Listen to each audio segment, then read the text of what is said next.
Hello everybody, and welcome to the fourth piece in our ongoing series on how to build a Lord of the Rings game table. Now, in the third piece, we finished up by plastering the entire board, and since then we've gone ahead and we've put the sand down.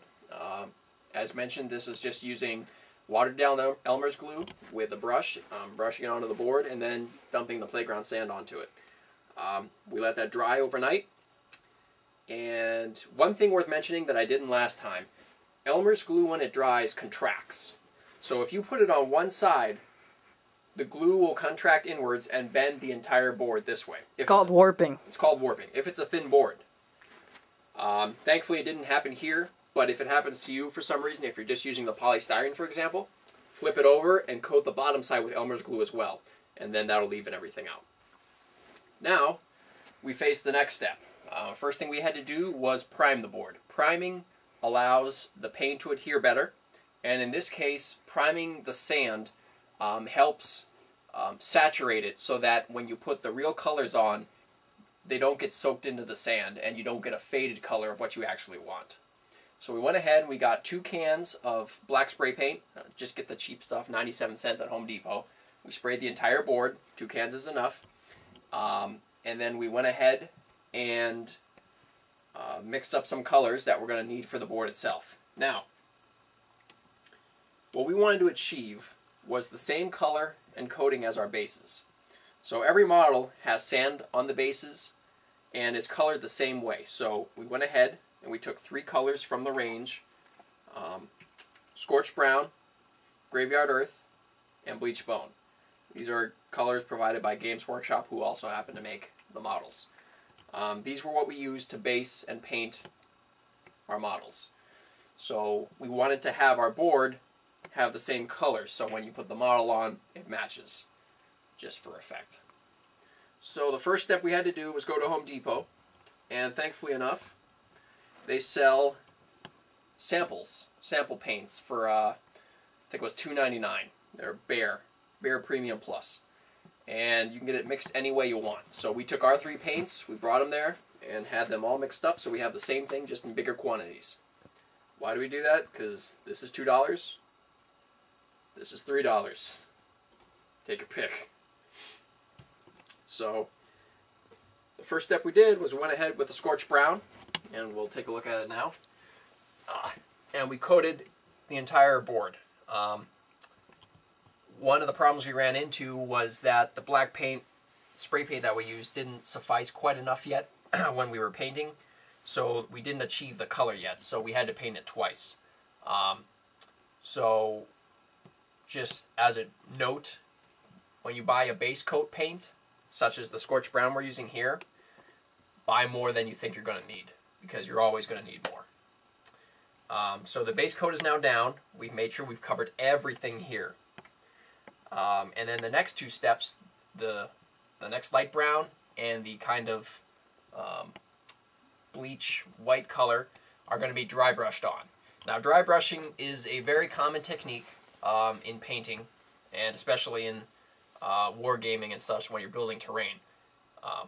Dry brushing is exactly what the word is. So you take your brush, you dip it in the paint, and then you wipe it off completely. So you'll take a towel and just continue brushing it off until there's almost nothing left on the brush.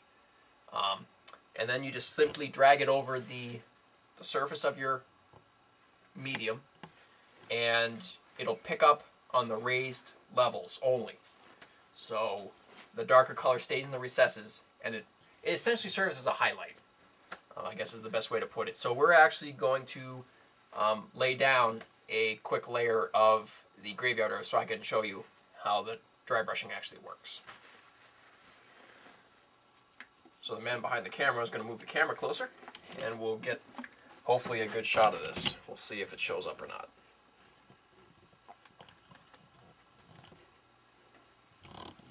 That's a nice color. Alright, so the first step, you have your clean brush, get it in the paint, and simply drag it back and forth across your towel.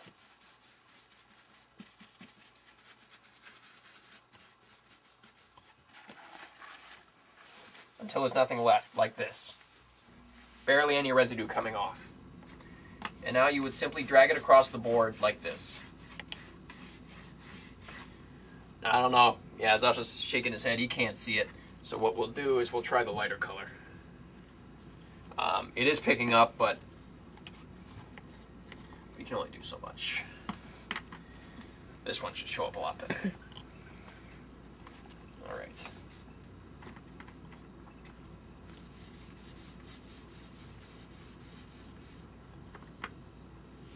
There we go.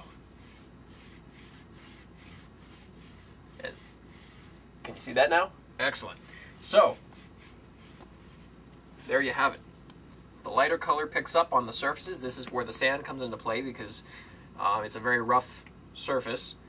So it leaves the darker brown in the recesses. Creates a very nice effect. Still, even though it's a real easy technique to do, it's also very easy to mess up in ways. If you have too much paint on the brush, it'll quickly pool in certain areas and look off. It'll just look off. If you brush in certain directions, you can start to see brush strokes. So you can do it a variety of ways. Some people like to turn the brush in circles or half circles. Some just go back and forth. But I've seen a lot of cases where there's good terrain, but it's just dry brush very heavily so that you constantly see these lines.